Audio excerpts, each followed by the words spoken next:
Hey guys, MathMeister here. This video is all about how to make a box plot. So I've got my data set and I went ahead and found the 5-number summary for my data set. So I've got that right here. If you don't know how to do this, please go and check out my video on how to find the 5-number summary.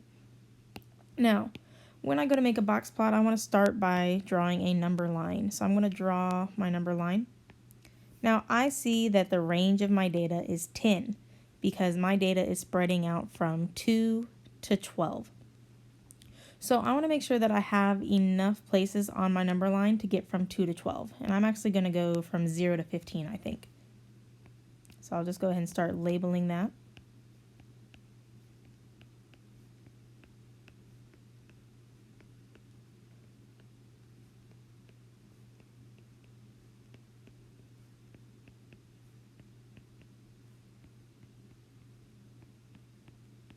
Okay, so now that I've got my number line, I want to use the 5-number summary to create my box plot.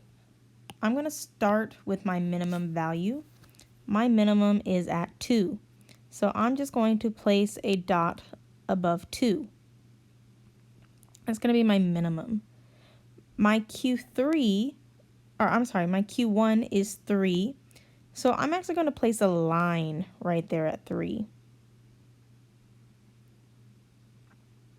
Going to be the lower bound of my box. My median is 5.5, so I will draw a line through 5.5.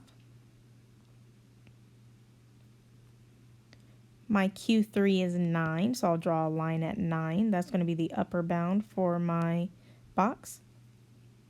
And then my maximum is 12, so I will put a dot right there at 12. Now, you guys have probably heard of this as a box and whiskers plot. That's because we have our box formed from Q1 to Q3, and then the whiskers would be what connects our maximum and minimum to that box.